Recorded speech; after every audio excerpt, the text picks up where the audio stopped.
What's good, peeps? What is good? How's everyone doing?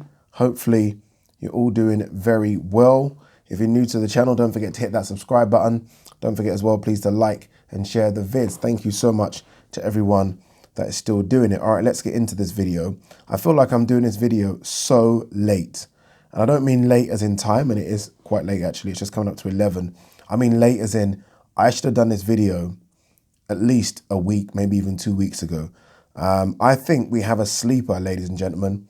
I really do. And maybe not a sleeper to us like hardcore boxing fans, but I think the casual boxing fans are sleeping on this one. I think Anthony Yarde versus Lyndon Arthur could be a good one. I think it could be a good one. Let's not forget, this was supposed to be Tyson Fury versus Cabiel, and this was supposed to be on the undercard. That was supposed to be a pay-per-view event as well. Obviously, pay-per-view has been scrapped, and this has been pushed up to main event. And it is, for me, a main event type fight. I really do think it is. I mean, I tweeted this, and I think a lot of you have agreed with me. I think people are sleeping on this one. I think maybe it's because we don't know too much about Lyndon Arthur. I say we don't. I know quite a lot. I'm saying maybe the casual people don't know too much about Lyndon Arthur. I think when people think about the light heavyweights in this country, the names they mention are Anthony Yarde, obviously, Boatsi, Callum Johnson gets a mention as well. And I think we've maybe got fixated with seeing those three match up. There are other good light heavyweights, and I think top of that is Lyndon Arthur. Remember, this is a guy that is unbeaten. This is a guy who is the Commonwealth champion. This is a guy that had a decent amateur record as well. I think he got, silver medals in a couple of ABAs. So, I mean, this is a guy that can box, right? He's not someone like Anthony Yarde, who's come late to the boxing scene and almost been really kind of rushed in his development, right? Because there was hardly any amateur background with Anthony Yarde, so he's had to learn on the job. Lyndon Arthur is very, very different. He had quite a number of amateur fights. I think maybe in and around the 60, 70 mark. I could be wrong, but I think that's how many he had. And so far, in his pro career, he's unbeaten. I have to admit, I wasn't impressed with his fight against Emmanuel Anim. Is it Emmanuel Anim? Let me just double check that. It is against Emmanuel Anim. He got the victory though, and that was a step up really. I mean, you look at the performances, so you look at who he's fought before that. I mean, he fought Soldra, who was 15-6. Before that, Gonzalo Romero, who was 6-7. Before that, Emmanuel Fizou, who was 10-9. So Emmanuel Anim at 14-2 was a bit of a step up. And then he fought Dex Spellman, and that's the same opponent that Anthony Yarde fought. In fact, him and Anthony Yarde were supposed to fight around that time. Coronavirus happened, everything got put back. So he came back against Dex Spellman. That went all the way. The scores were 116, 113, 116, 112, 119, 109. We saw it happen when Anthony Yarde fought Dex Spellman. I thought Anthony Yarde looked very comfortable. And although I think it was a bit of a bogus decision to call the fight off, Spellman got up and was ready to go. The record books will say Anthony Yarde got the stoppage. So they have that comparable opponent. And if you're going to judge the fight on that, then Anthony Yarde clearly is the powerful one of the two, and Lyndon Arthur being the boxer. But I like that. I like that dynamic. I think Lyndon Arthur is probably the better boxer. I think Lyndon Arthur has the better foot movement, better jab, maybe a bit better boxing IQ. But Anthony Yarde, I think, is getting better and better and better. And I know I've said this a million times. He was that close to beating Kovalev. A couple more right hands and that fight's over. So I think he is getting better. But I think this is a test. I do. I think Lyndon Arthur, again, I've said this a lot, and I think people kind of laugh at me when I say it, but unbeaten fighters at a certain level genuinely do not think they can get beat. They really think they're ready for anyone. And Lyndon Arthur's bringing that to the table. He doesn't think that Anthony Yarde can beat him. He's not there to roll over, right? He isn't coming into a fight like Dex Spellman was coming in, which was a bit confident, but ultimately Dex Spellman knew he was going to lose. Lyndon Arthur ain't coming into this fight like this. Lyndon Arthur's a roadman, you know. I don't know if you guys understand what I mean by that. Most of you should. He's a road man that can box. He ain't coming here to like lay down. He's coming here to give it. And he will give it to Anthony Yarde. Do I think Anthony Yarde will win this fight? Yeah, but not without problems.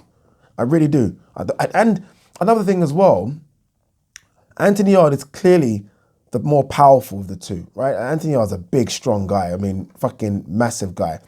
But Lyndon Arthur's a big guy as well, you know, and he can punch. Of Lyndon Arthur's 17 wins, 12 have been by knockout. Yes, it's at the lower level, but he can punch. He can punch. This is a sleeper of a fight.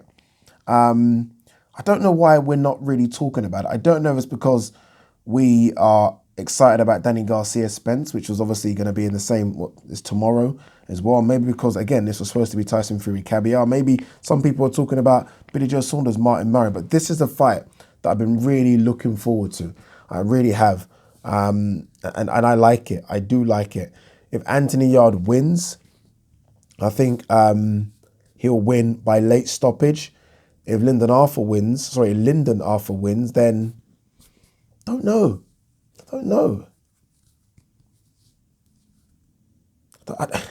Lyndon Arthur has a very, very underrated jab. It's a good jab, and it's a kind of jab that's been honed in the amateurs. Again, I'm going for Anthony Yarde late stoppage, but wouldn't shock me if he doesn't have to come through some trouble in this fight, just because Lyndon Arthur doesn't think he can get beaten. And I think, and I hate to say this term because I kind of criticised all the people that were saying Dubois quit, but I think Lyndon Arthur's going to go out on his shield if he has to go out. Put it that way. There's going to be no quitting this man. None whatsoever. He's going to go out on his shield just because man's a road man, you know. Man's a fucking road man. That's a boxer. But it's a great fight. Again, look forward to it. It is tomorrow. I don't know. Let's have a quick look at the undercard. No doubt the undercard is going to be fucking shocking. I know discredit to Frank. Frank's putting on some decent-ish shows. Yeah, you know what? Less we say about the undercard, the better. Honestly, let's move on very quickly and pretend I haven't seen that undercard. Fuck me. Let's move on. All right, let me tell you what. Dennis McCann's fighting. That's always good. Chief support for this belt is a vacant WBC International Super Bantamweight title. Good chief support.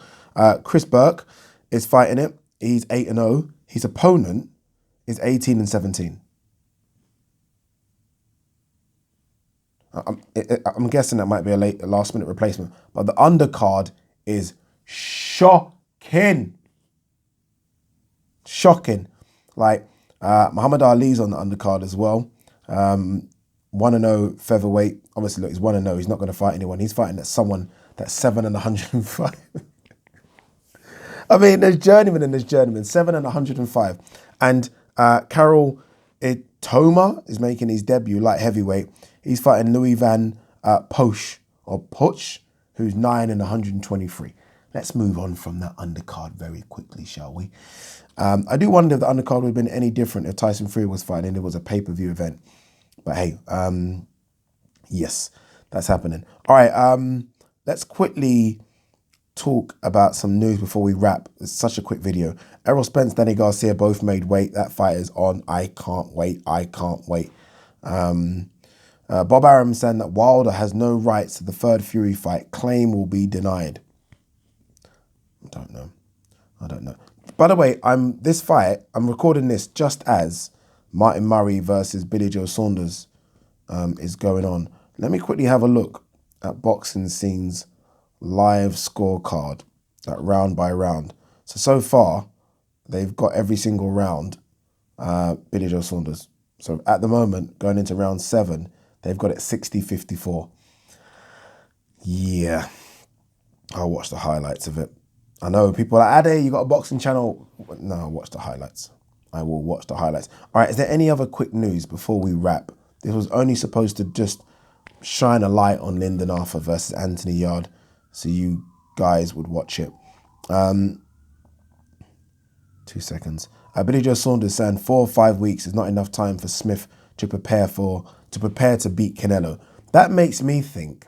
Hearing that makes me think that Billy Joe Saunders might have been offered the fight and turned it down because it wasn't enough time to get ready. That's what makes me think. Stay ready.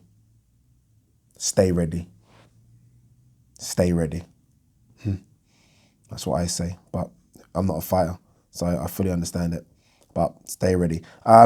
Yeah, bad news for Lawrence Okoli. this is old news now, but obviously I haven't spoke about it. Glowacki is out of his fight.